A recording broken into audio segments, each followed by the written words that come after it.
Hello, Algebra 1B students. I'm looking at finding slope from 2 points. And the directions are to find the slope of the line through each pair of points. And we are using this formula right here for slope. Slope equals, that's an equals sign there. The second y minus the first y, so it's the change in y over the second x value minus the first x value, or the change in x. So what I do is I go through and I mark my first x and my first y, my second x and my second y. That's supposed to be a y there.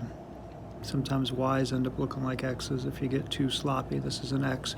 Okay, so I label them so that it's just easier for me to pick out my second y and subtract my first y, and then my second x, and then subtract my first x.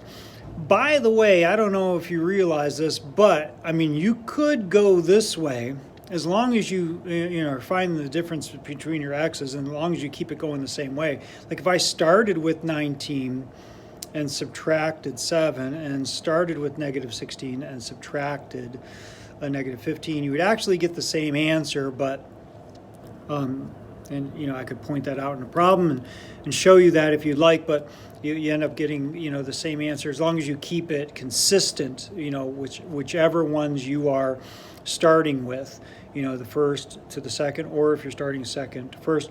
So the formula is from second to first, so I'm just going to stick with that and show you that.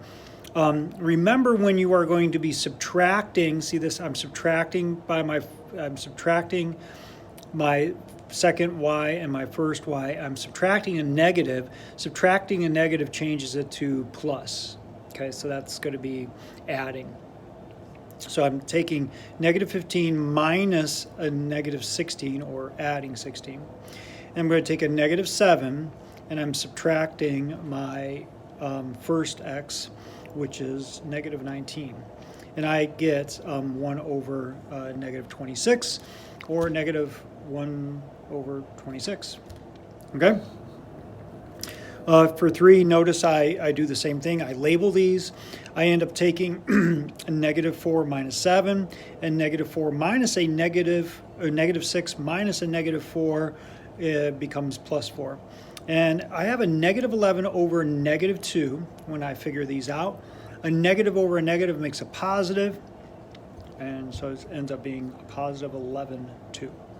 Remember, if only your numerator is negative, then the whole answer is negative. If only your denominator is negative, then the whole answer is negative. But if they're both negative, your numerator and your denominator, well, then it's going to end up being a positive. Because essentially what a fraction is a division problem. And if you have a negative divided by a negative, it becomes positive. All right, number 5 is an interesting one. It's a weird one, so let's take a look at this. This one's going to be undefined, and let me show you why. I'm going to take 8 minus 13, or plus 13, negative, because it's negative, subtracting a negative makes it plus. Then I have 17 minus 17. 17 minus 17 is 0, so I have this 8 plus 13, 21 over 0. When I do that in my calculator, when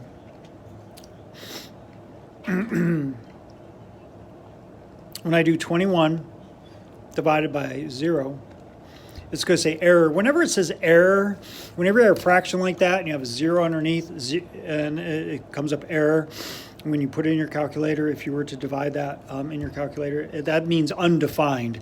What undefined means it's going to be a vertical line, and notice it's going to be where x is 17. So if you're on a number line and you have 1, 2, 3, 4, 5, 6, 7, 8, 17, so this is point 17, that is going to be way down here at this point is 17, negative 13, and this is 17, 8. So it's a undefined line, meaning it doesn't have any slope. It's straight up and down. It's going to be vertical. And you can notice that because the x values are the same. Take a look at number 6. You have the y values are the same. So this is going to be a no slope.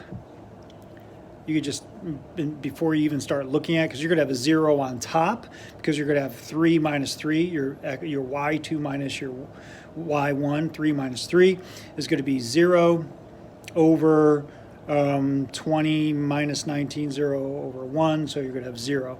So in that, when you do that in your calculator, 0, get rid of that, clear, 0 divided by 1, you end up getting 0. So that's a nice number.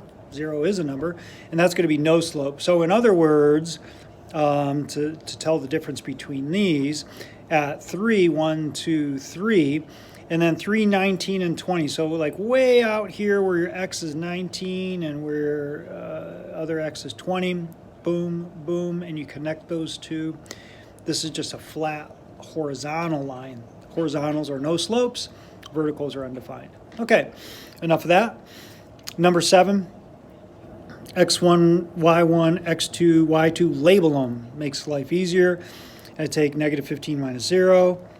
I get negative 15. Then I take negative 11 minus 3. I get negative 14. A negative over a negative makes positive because of the way I described it in number 3. And you have 15 over 14. Try the evens on your own.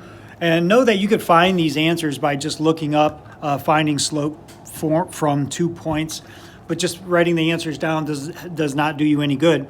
Write these out.